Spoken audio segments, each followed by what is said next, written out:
Es el mejor regalo que me han hecho en España.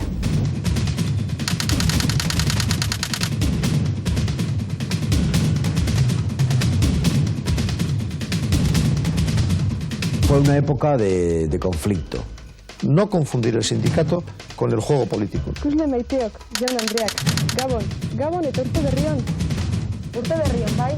Gure oso berri Euskal Telebista Estudiotik. Nosotros queríamos una televisión integral en euskera.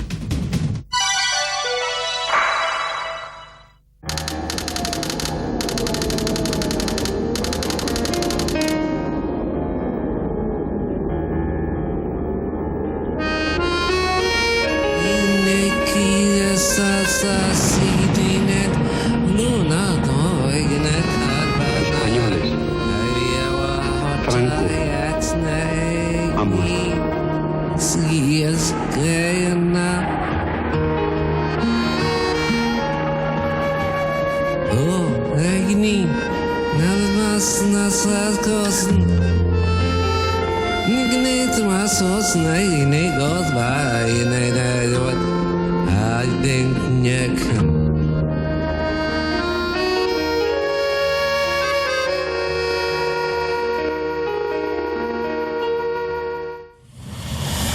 ...1982...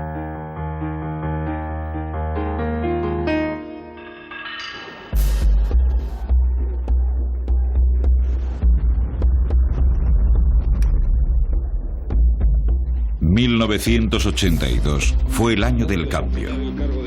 También el de la crisis y la descomposición de la UCD, que presagiaban un adelanto electoral. La Unión de Centro Democrático, un partido que había nacido para arropar al presidente Adolfo Suárez, no logró superar su caída.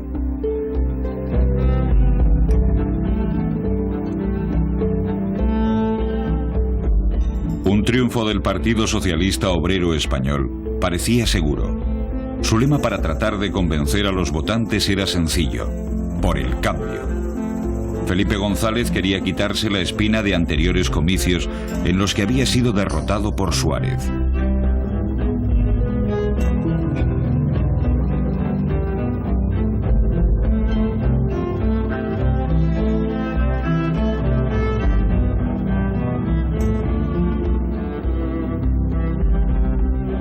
Felipe González parecía dispuesto a que también en el País Vasco las cosas cambiasen. Fue lo que se llamó el espíritu de Anoeta.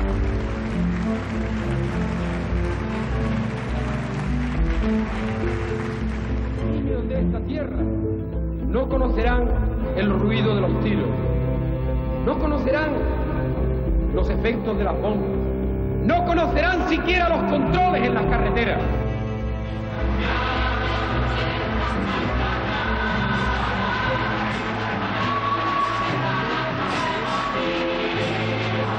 El PSOE, con casi 10 millones de votos, conseguía la mayoría absoluta. Se convertía en la segunda fuerza política de la comunidad autónoma vasca, casi triplicando sus votos con respecto a 1980, y quedan a 31.000 votos del Partido Nacionalista Vasco. Fue lo que el entonces dirigente de Euskadiko Ezkerra, Mario Onaindia, calificó como la rebelión de los maquetos.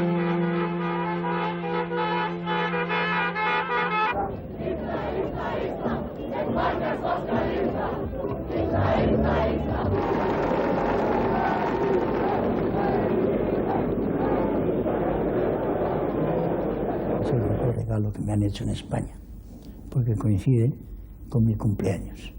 Fue un 28 de octubre que yo nací.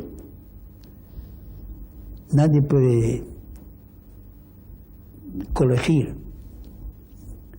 la idea de satisfacción de una persona que durante muchísimos años ha estado en pos de llegar al gobierno a través del sistema democrático y después de haber pasado unas temporadas en las cárceles franquistas.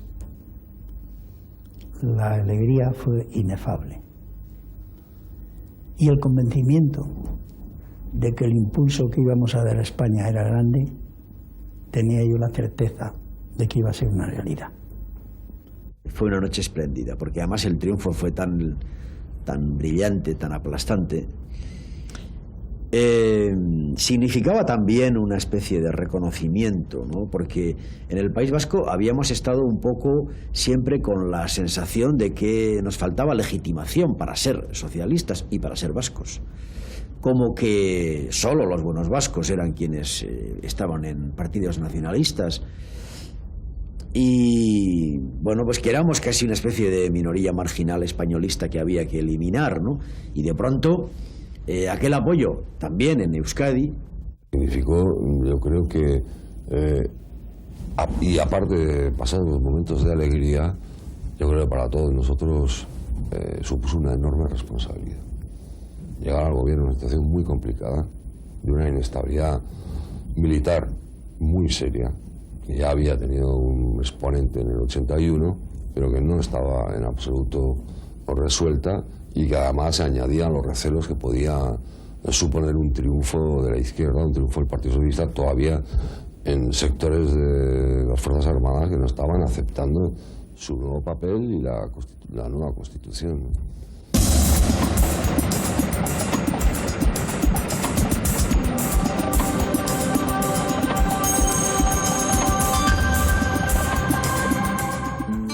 Solo el Partido Nacionalista Vasco, que había comenzado su campaña en el Alderdi Eguna, logró mantener el tipo ante la marea socialista, manteniendo su primacía en la comunidad autónoma vasca.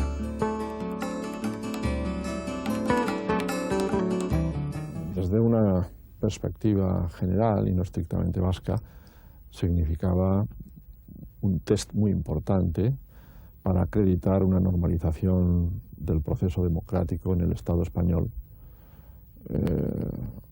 observando cómo la alternancia con un partido de izquierdas, proscrito durante mucho tiempo, pues se asumía y se digería con normalidad. Para mí eso fue una significación importante de aquel relevo en el poder del Estado, ¿no? Como persona más inclinada a la inspiración socialdemocrática, a la acción política, pues hombre, lo vi también con una cierta simpatía desde ese punto de vista ideológico. La derecha siempre me inspira mucho más preocupación. Navarrete Merino, no. Don Manuel Núñez en Cabo.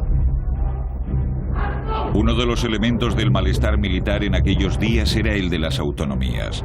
Las fuerzas mayoritarias en Madrid estaban dispuestas a llegar a un pacto autonómico que recortase el proceso en marcha. La intentona golpista aceleró las negociaciones. Lo que eso demuestra es que en el golpe las motivaciones, en buena parte eran el tema vasco. Eran ETA y el Estatuto de Gernika, que creían, había sectores que creían que era ya un estatuto que llevaba a la independencia. Entonces la LOAPA es una especie no es un intento de reforma de la Constitución sin los mecanismos de reforma de la propia Constitución por vía de hecho. Yo me acuerdo que cuando empezó el tema de la LOAPA estaba Calvo Sotelo de presidente. Y bueno, pues nosotros teníamos una preocupación real porque veíamos, habían contratado a un administrativista, ni siquiera a un constitucionalista, para buscar determinadas reformas, ¿no? En materia autonómica, que era por nosotros. Yo le llamé a Felipe González y estuvimos cenando en Madrid y le dije que me preocupaba, que podía ser eso y que quería saber, a ver ese papel que posiblemente le había dado ya al presidente del gobierno, por dónde iba. El hombre me dijo que, hombre, que tenía un avance pero que todavía no le había mandado el papel y que posiblemente la siguiente semana se lo mandaría y me llamaría. No me llamó. Yo tuve las relaciones cortadas 4 años con Felipe González a raíz de eso.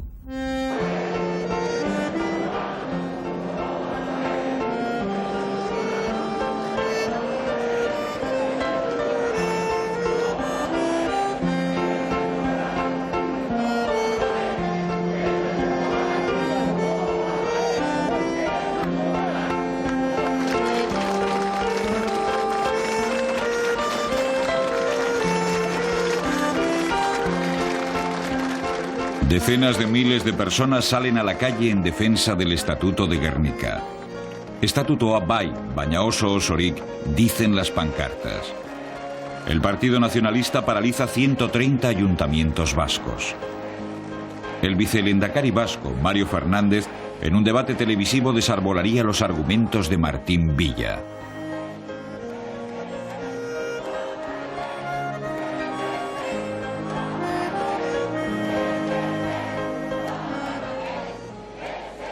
Martín Villa se refirió con insistencia al sinnúmero de ambigüedades presentes en los estatutos ya vigentes y dijo se deben al predominio del sentido político sobre el sentido común en el momento de su elaboración.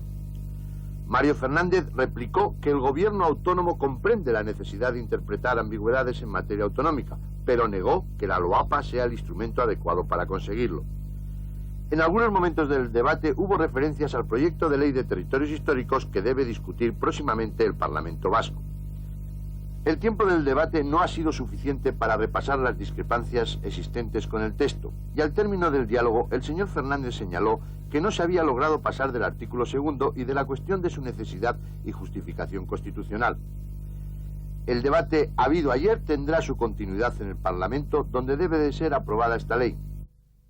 El fundamento de la LOAPA, al menos en la intención que nosotros tuvimos, no era malo, no era restringir competencias, era clarificar la frontera de esas competencias. El Tribunal Constitucional nos dijo, eso no se puede hacer por la ley, eso se tiene que hacer por las decisiones del propio Tribunal Constitucional, que es lo que ha venido sucediendo. Ahora, porque hay menos problemas, menos litigios entre el Tribunal Constitucional, en el Tribunal Constitucional entre las comunidades autónomas y el gobierno, porque ya han pasado bastantes años del ejercicio de la autonomía y esas cosas son, por así decirlo, más pacíficas. El 10 de agosto de 1983, el Tribunal Constitucional dictaba una sentencia contra la LOAPA que acabaría en el cesto de los papeles. A partir de ese momento, se atacará al estatuto a través de leyes de bases y la ralentización de las transferencias.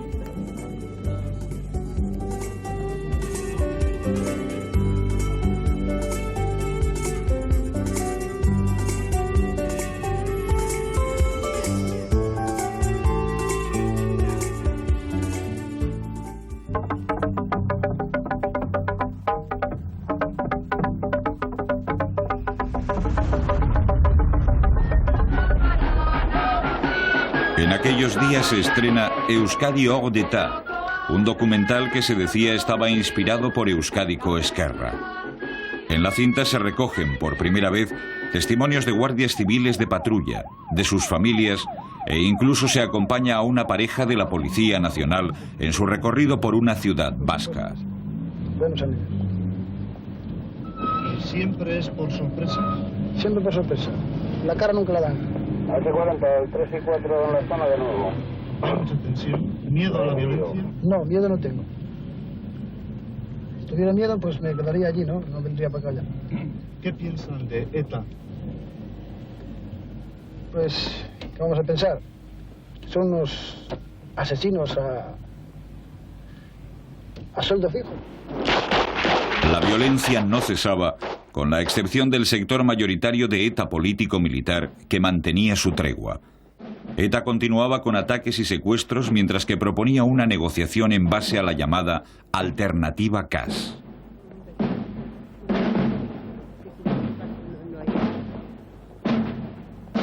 Una espiral acción, represión, acción que dura desde hace mucho tiempo, marcada por las idas y venidas del ministro del Interior, Mario Nuevo, obligado a desplazarse continuamente para enterrar a sus muertos. Unos cuantos vivas, como es tradicional, pero vamos a dar más vivas de los que venían siendo tradicionales. Todos unidos, ciudadanas y ciudadanos, guardias civiles, ¡viva el pueblo vasco! ¡Viva! ¡Viva la Guardia Civil! ¡Viva! ¡Viva la democracia! ¡Viva! También había motivos para la esperanza. El día 26 de octubre, en víspera de las elecciones, salían los primeros efectivos de la Ertzaintza, la policía autónoma, a la calle. Habían transcurrido 50 años desde la disolución de la policía propia. La esperanza dura poco y la realidad se impone pronto. El día 4 de noviembre, un comando de ETA militar acababa con la vida del general Víctor Lago, jefe de la división acorazada Brunete.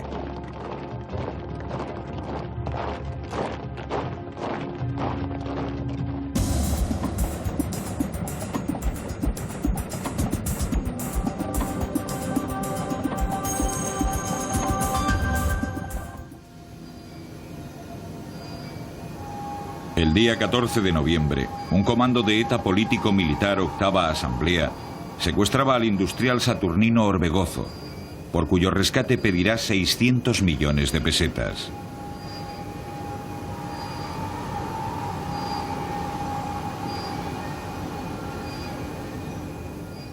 Y vamos, ya prácticamente no pudimos hacer nada ese día, simplemente recibimos muchas llamadas y prácticamente nada más. Luego a los 10 días se pusieron en contacto con nosotros y nos dieron una carta manuscrita de la ITA y el carnet de identidad. Realmente la carta era un texto que se veía que era prefabricado, pero realmente era escrito por él. Entonces se habló de una cantidad de 600 millones de pesetas, pero yo más bien diría que parecía una cantidad como simbólica para un inicio de conversación, porque es una cantidad absolutamente irreal. Y a partir de ahí ha habido una serie de contactos con un intermediario, pero que realmente yo diría que más que una negociación ha sido un monólogo y hasta este momento, por desgracia, sin ningún tipo de resultados. O sea, me parece imposible que lo hagan, aunque cuando pienso fríamente sé que son capaces.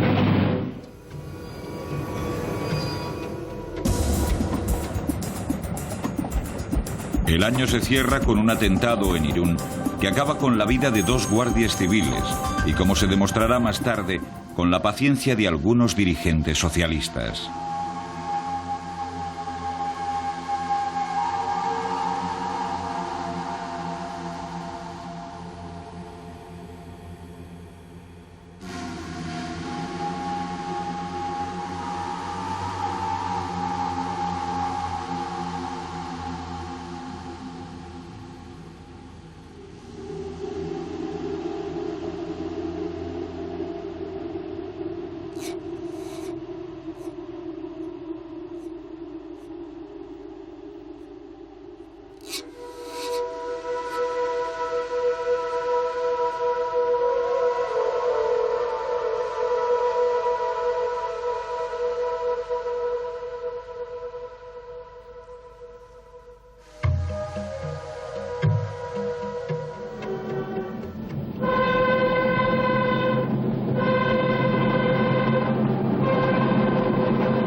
La Guardia Civil es de nuevo protagonista de nuestra vida cotidiana. Mientras 2 de sus hombres asesinados ayer recibían el homenaje de sus compañeros, otros cumplían con la misión de liberar a Saturnino Orbegozo.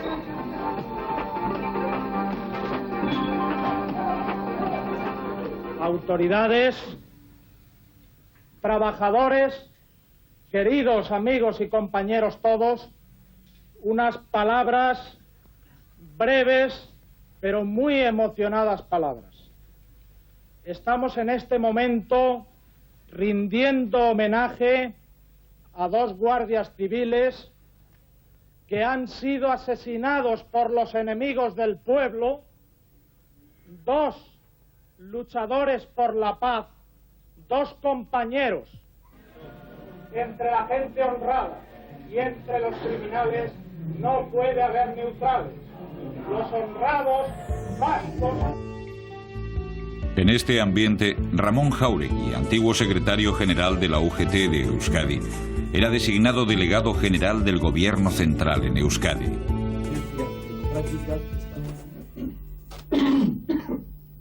Asegurar la convivencia y la libertad, avanzar en el progreso y en la justicia y facilitar la cooperación entre las instituciones son, pues, nuestras responsabilidades y objetivos. Quiero hacerles, llegado este momento de mi intervención, una pequeña reflexión personal. Sobre todo una cosa que yo no olvidaré, que es el contacto con unas personas muy pobres, muy humildes, todas ellas, que venían de cualquier pueblo de España, que llegaban aquí a recoger el cadáver de su hijo, de su padre o de su hermano, sin entender qué coño pasaba para que pudieran matar a su pobre hermano, a su pobre hijo, en nombre de una causa que no conocían, en un pueblo que les resultaba muy hostil. Esa parte a mí me ha marcado.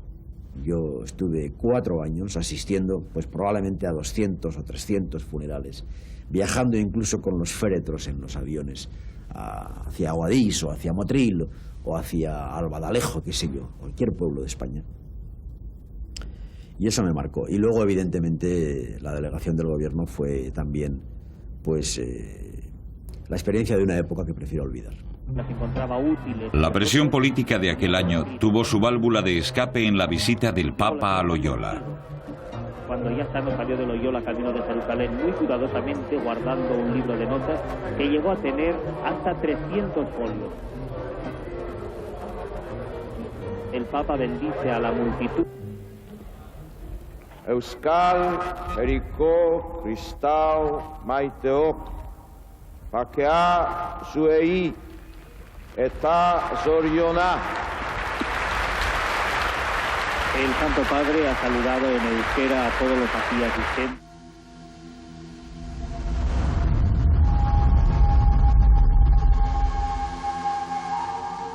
Ya lo que no doy por bueno es que ahora cuando se habla de personajes importantes que jugaron en la transición, de esto y esto, y no se menciona a los sindicatos.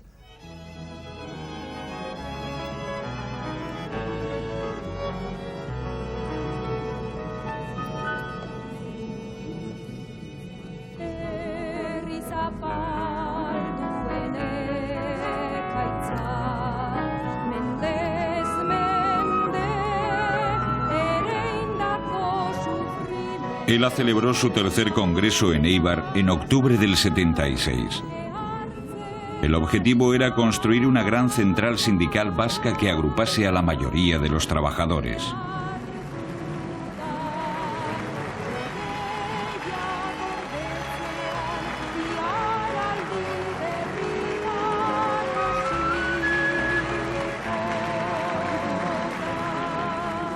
A partir del cuarto congreso celebrado en Vitoria 4 años más tarde, esto comienza a hacerse realidad.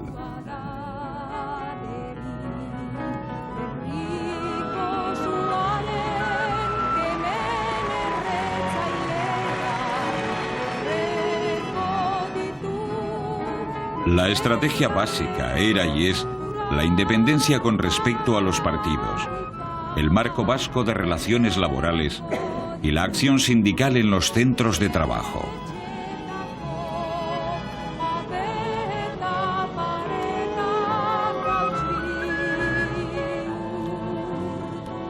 Ela, asimismo, mantendrá y ampliará su presencia en las grandes federaciones internacionales.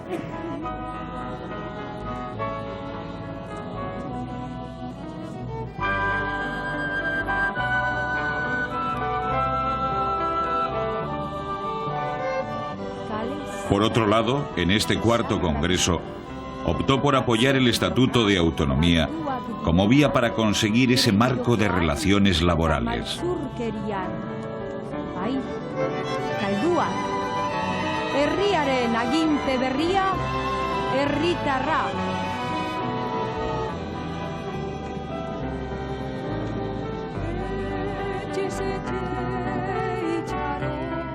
Yo diría que nosotros teníamos 2 obsesiones. Una, la independencia del sindicato, la independencia política del sindicato. No confundir el sindicato con el juego político. Mientras que UGT y Comisiones en aquel momento, sus líderes más cualificados eran a la vez miembros, por ejemplo, del Parlamento. Esta es una cuestión fundamental.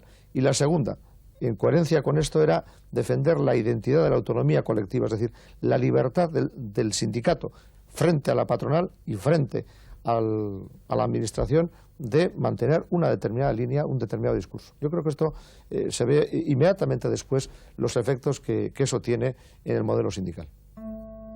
El 29 de enero fallecía Manu Robles Aránguiz, presidente de ELA-STV desde 1933 y una de las grandes personalidades del nacionalismo vasco de este siglo.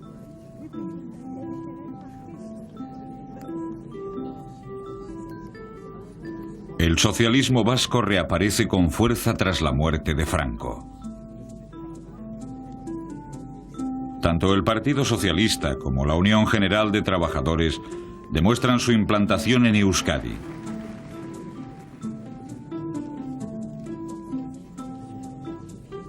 En junio de 1978 se celebra en Lejona el primer congreso de la UGT de Euskadi.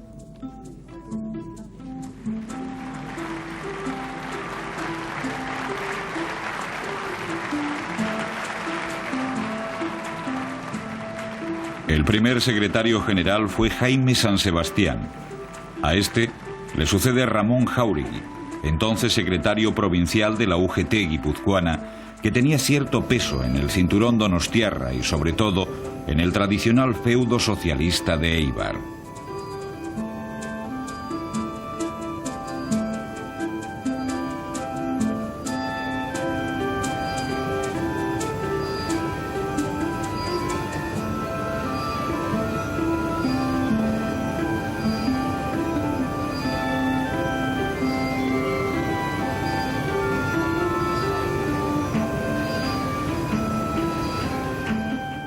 Me acuerdo que era una época en la que el sindicalismo era un sindicalismo de confrontación, ¿no? Teníamos un nivel de tensión muy fuerte con la patronal, en la vieja concepción del sindicalismo de clase, que consideraba al empresario su enemigo. Había una beligerancia grande en las negociaciones, había movilizaciones importantes, huelgas. Llegaron además los primeros síntomas de la crisis del petróleo 74, que en España llegó un poco más tarde, en Euskadi finales de los 70. Empezaron las cierres de las empresas, las reducciones de las plantillas. Fue una época de conflicto. Y mientras vivíamos una gran pugna sindical por hacer fuertes nuestras estructuras sindicales, las de ELA, UGT y comisiones, por definir nuestro campo y por hacernos mayoritarios, ¿no? Comisiones Obreras fue la organización obrera más activa durante los últimos años de la dictadura. En un principio, eran comisiones de representantes elegidos en las asambleas de fábricas que nacían y se disolvían a la vez que el problema reivindicativo que las hacía surgir. Pero en la década de los 60 empezaron a mantener su actividad de forma regular y a coordinarse por zonas cada vez más amplias.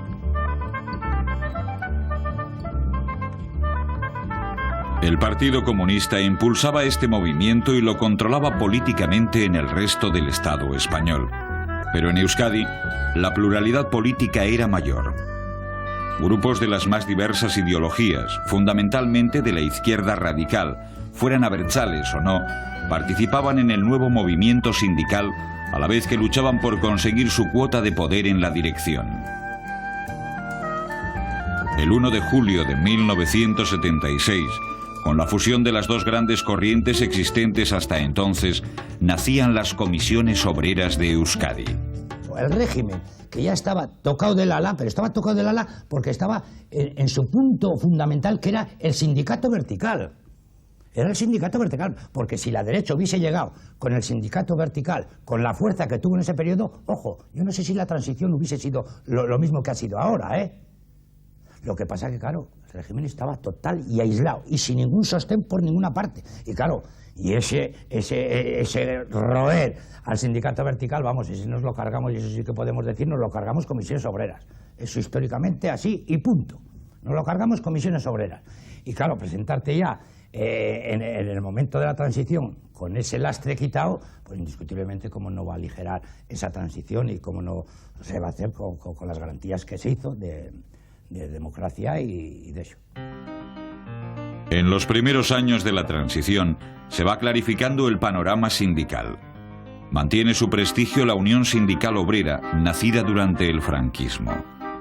LAB nace como organización obrera sindical potenciada por ETA político-militar, que aprovecha la semilegalidad de las organizaciones obreras que se da hacia la mitad de la década de los 70 para adaptar al nuevo contexto su tradicional Frente Obrero. Otras fuerzas, como el Sindicato Unitario o la CSUD, surgen a partir de escisiones de comisiones obreras.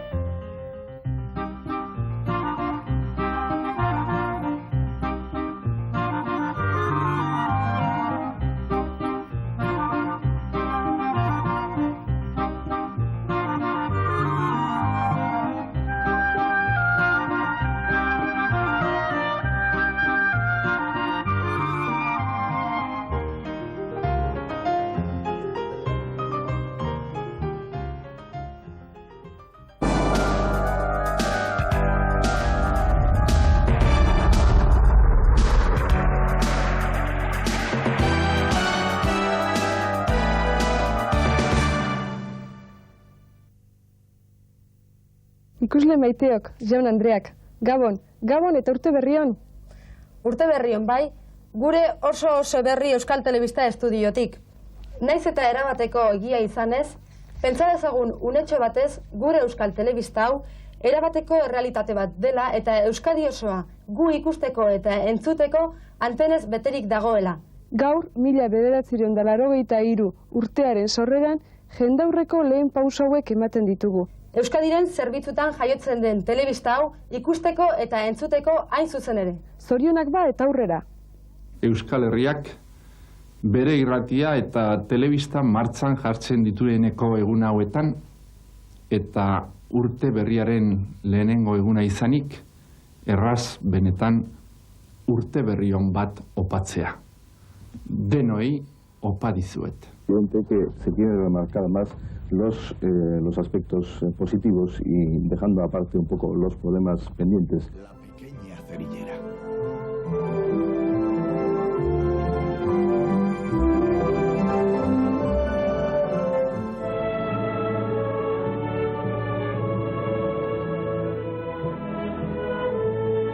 El principal era el mismo plazo. El programa de gobierno prometía televisión vasca para el año 1983. Algunos, quizá yo también, entendíamos que el 31 del 12 del 83 se podía cumplir el programa. El lehendakari Garaikoetxea entendió que en 1983 eran las 12 de la noche vieja del 82. Y hubo que intentarlo y hacerlo.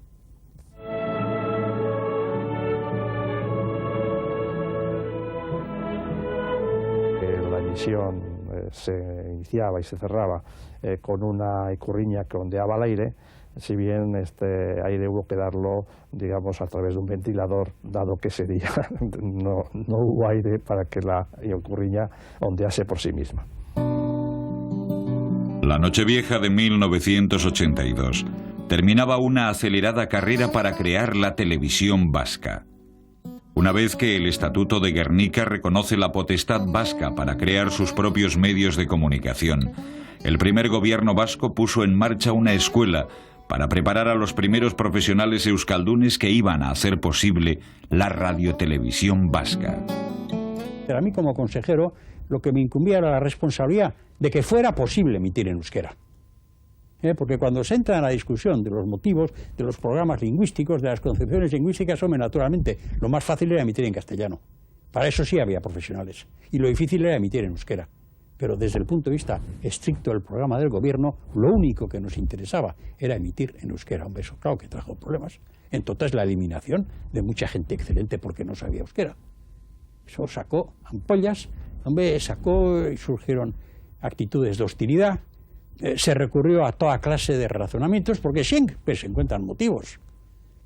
Y bueno, en algunos casos, elementos de los que no se podía esperar eso, pues adoptaron actitudes propias al director general español Castedo, porque la televisión vasca tenía que ser una especie de mini cadena de mero interés regional, con unos informativos en los que la noticia central fuera pues el precio del cordero en la feria de Villafranca o de Ordizia, pero poco más.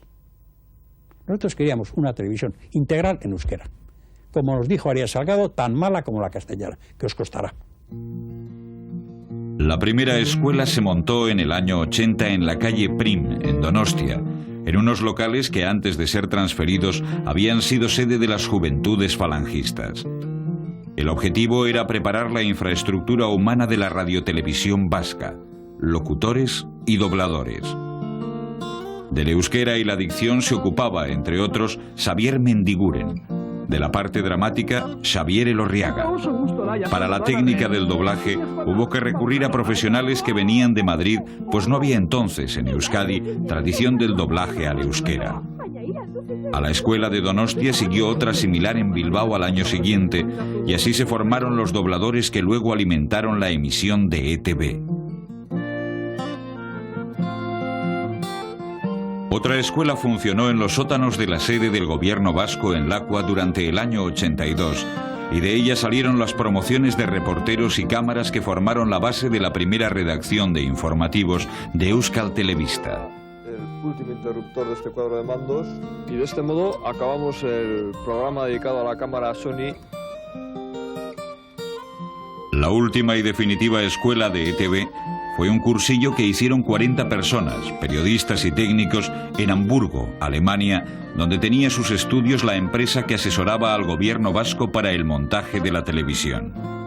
Este curso, donde ya participaban profesionales contratados y el núcleo del equipo ejecutivo que iba a dirigir el inicio de ETV, tuvo lugar entre agosto y octubre de 1982.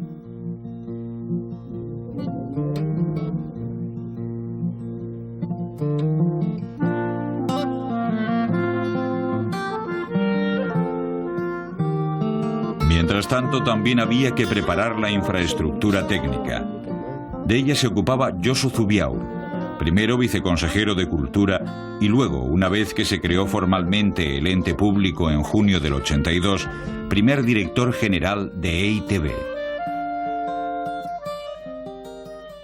Prácticamente había que partir de cero. No teníamos nada, salvo lo de la calle Prim y algún estudio previo, y entendí que la primera decisión a tomar era decidir la ubicación del centro de emisión de los informativos y de producción de los informativos y de emisión de los programas.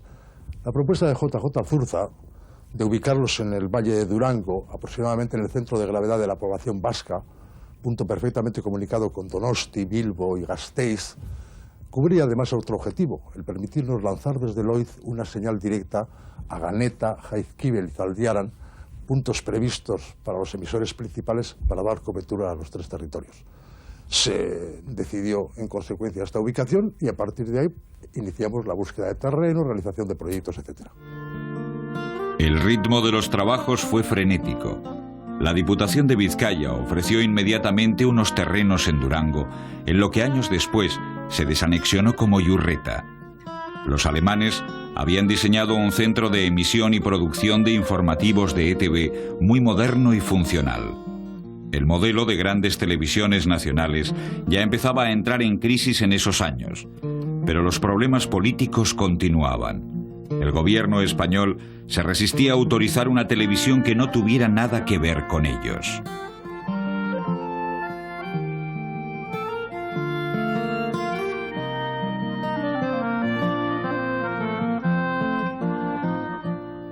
Bueno, nosotros nos tuvimos que tratar con una sucesión de directores generales de Televisión Española, que fue a quienes el gobierno central confió la discusión del tema televisivo con la representación del gobierno vasco. Tuvimos primero a Arias Salgado, Fernando, un hombre de exquisita cortesía, muy hábil, que intentó llevarnos por la vía de una eventual gestión por parte del gobierno vasco, de un eventual tercer canal de titularidad estatal española. Bien, nosotros dijimos a todo que sí, firmamos todos los documentos que se quisieran firmar, pero nos preocupamos naturalmente de crear lo que eufemísticamente se llamaba el cuarto canal, la televisión vasca de titularidad vasca. Ese fue el aspecto técnico. Obstáculos externos, yo diría, la actitud del mismo gobierno central, que nos negaba las frecuencias para nuestros emisores, basándose en la realización de la aprobación de la ley de terceros canales, las mismas presiones del Grupo Nacional de Fabricantes de Material Electrónico, que capitalizados por Telectra, pues pretendió incluso impedir el despacho de aduanas de nuestros emisores Farinon californianos, y que finalmente conseguimos obtener.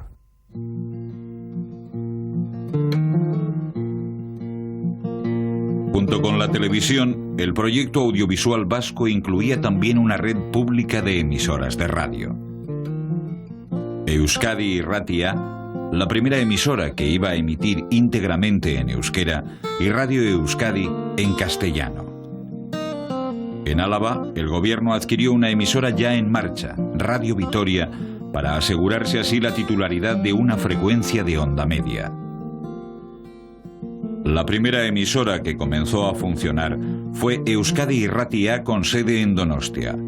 Se optó por hacer un modelo de radio convencional en un euskera unificado, pero que a la vez resultara fácil de seguir para el euskaldun tradicional. Euskadi Irratia martxan jartzeko aukera eman zitzaidanean, abiapuntutzat honako hartu nuen. Euskaldungoak behar zuen irrati estandar bat. Merkatuan zegoena. Merkatuen besteekin batean hariko zen eta jardungo zen irratia. informazioa primatuz, denbora pasa alderdia jorratuz, musika ere oso kontutan izanez, gure herrietara zabaduz. Azken batean, 82an egiten zen irrati mota landu nahi nuen. La primera emisión oficial de Euskadi Irratia fue el 23 de noviembre de 1982. A esta siguió la puesta en marcha en Bilbao de otra emisora, Radio Euskadi, dirigida esta a la sociedad castellanoparlante. Su primer director fue Mikel Lejarza, siendo Ignacio Arregui el director coordinador de todas las emisoras que conforman la radio pública vasca.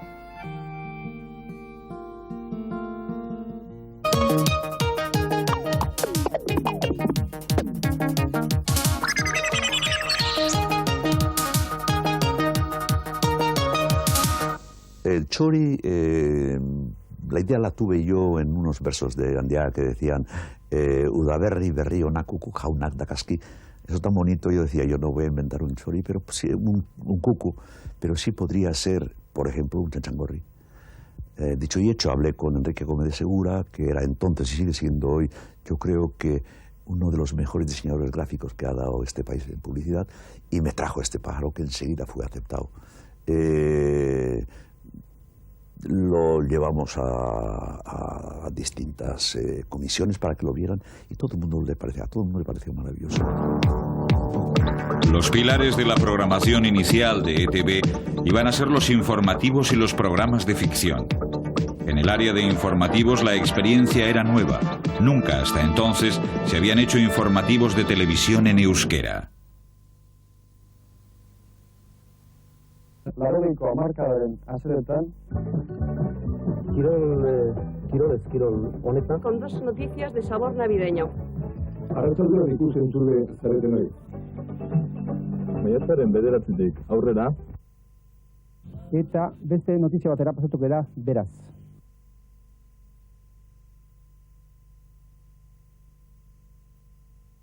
Euskal Telebistaren hasierako filosofiari jarraituz, guk informatibo guztiz arruntak, normalak, konbentzionalak egin nahi genituen. Hau da, une hartan beste edozein telebistatan zeuden bezalakoak. Gure eskaintza berria hizkuntza bera zen. Hau da, merkatuan egiten ari zirenak erderaz egiten baldin ziren guk euskaraz nahi genituen. Horrez gainera, zenbaitek besterik uste izan arren, guk aldez aurretik garbi geneukan egin nahi genuela bai Euskal Herriko, bai Estatu Espainiarreko eta baita nazioarteko informazioa ere. Hau da, erabateko informatibo normalak. Ni gelituko naiz zuen erazkina abiatu arte. Gertatzen zaizu parte. Parte asko esan genituen, guzti tokerreko erabakiatu. Noa, zaude, goza.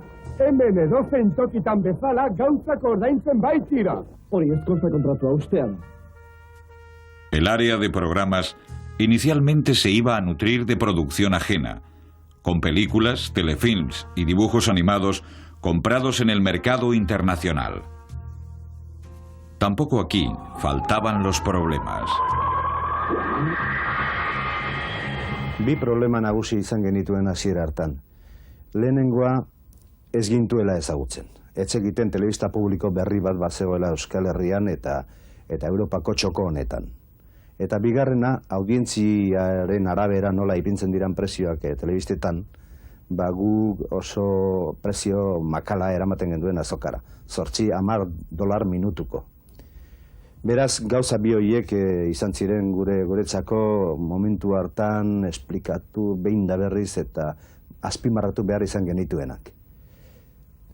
Beraz, estrategiak ere montatu behar izan genuen. Eta hori izan zen Kataluniako TV3-ekoekin harremanetan jarri batu gure indarrak eta horrela hasi ginen bi telebistaren artean gure erosketak egiten. Hortik dator esate baterako Dallas, garai hartan oso famosoa izan zen serie berri bat Euskal Telebistan eta euskeraz, eroste ahal izatea. Bestela etzan pentsatzerik ere Dallas erosteko modua izango genuenik. En noviembre de 1982, el equipo de Hamburgo llegó a las instalaciones de Durango.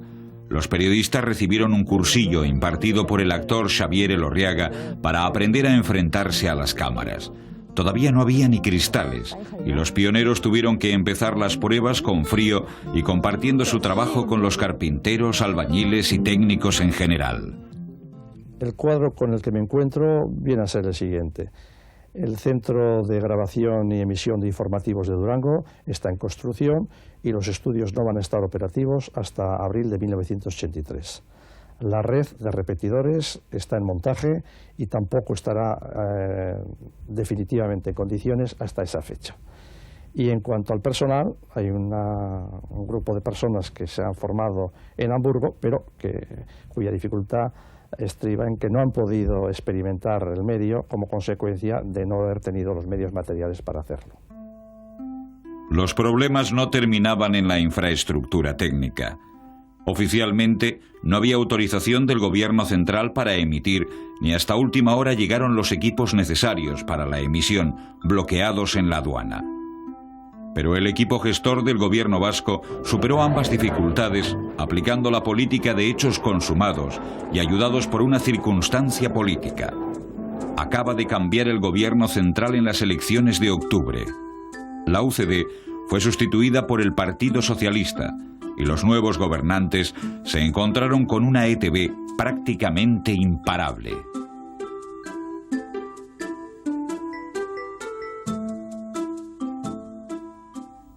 Con Castedo el diálogo ya terminó. Con Robles Piquer no hubo diálogo. Robles Piquer aterrizó en Vitoria, posiblemente con un esquema de las cosas más propio del Ministerio de Información y Turismo en tiempos de Manuel Fraga que otra cosa.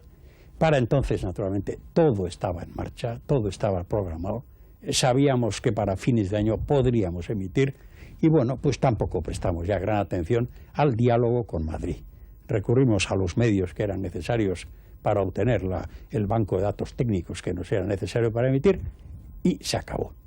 Naturalmente el colapso de UCD, la toma de posesión del PSOE, nos dio de alguna forma un tiempo de respiro en que no se nos hacían preguntas. Para cuando se nos dieron preguntas ya estábamos emitiendo. En las instalaciones de Durango se trabajaba contrarreloj. Nadie creía que fuera posible todavía emitir con regularidad. Ni el equipo de informativos estaba preparado todavía, ni había suficiente reserva de películas dobladas al euskera y subtituladas al castellano.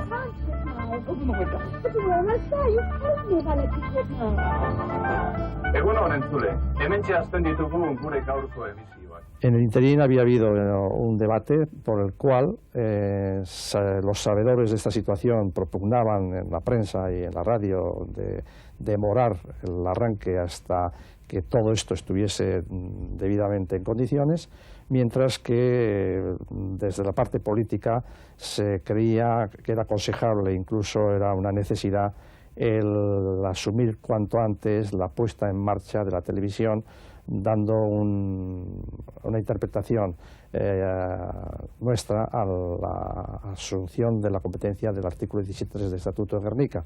Y en consecuencia esta tesis es la que prosperó y al nuevo director general se le exigió, entre comillas, que había que hacer todo lo posible, que a pesar de esas condiciones había que salir al aire en una fecha además muy simbólica como era el 31 de diciembre de 1982. Así, justo a las 0 horas del nuevo año 1983, nacía Euskal Telebista, la televisión pública vasca. Un paso más en la lucha por la autonomía y libertad del pueblo vasco.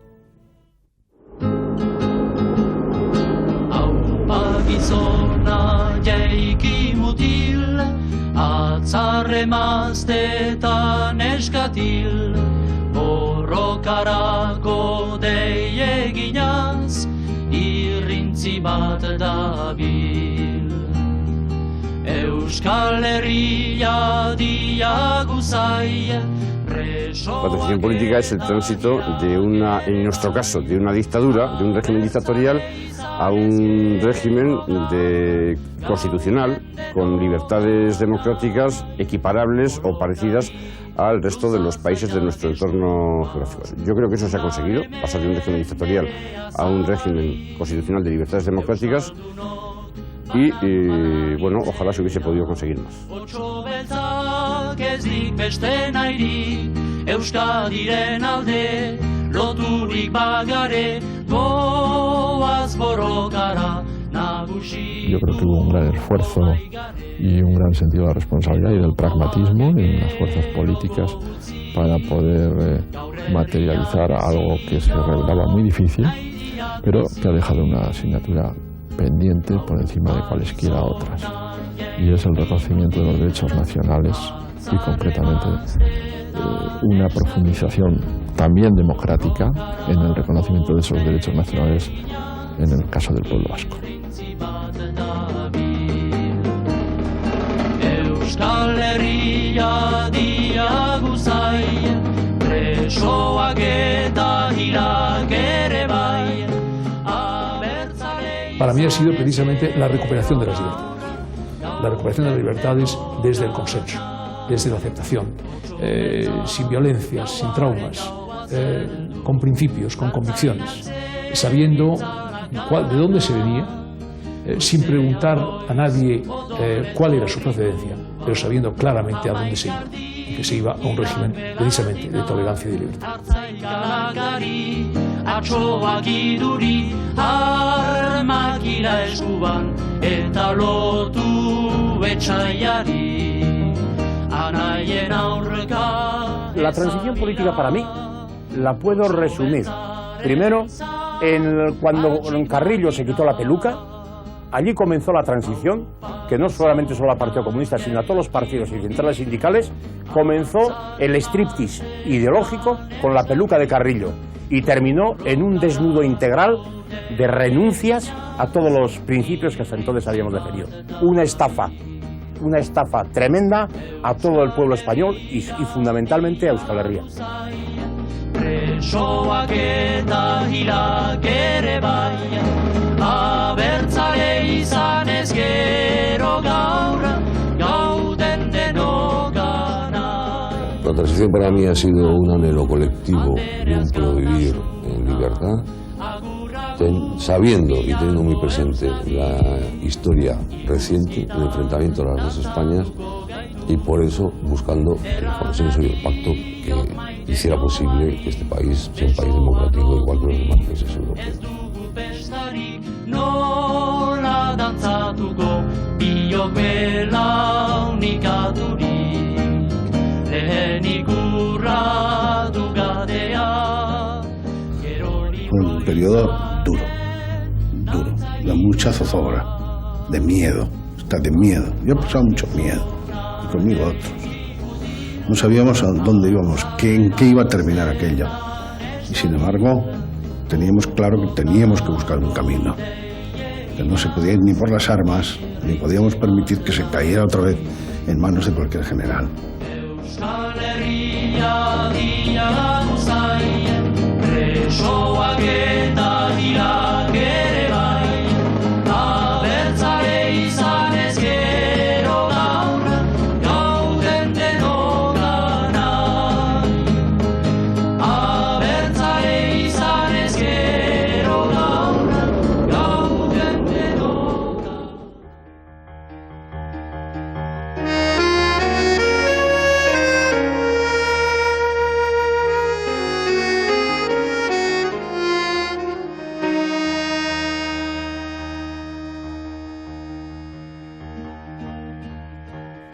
Hainian zainin hiai,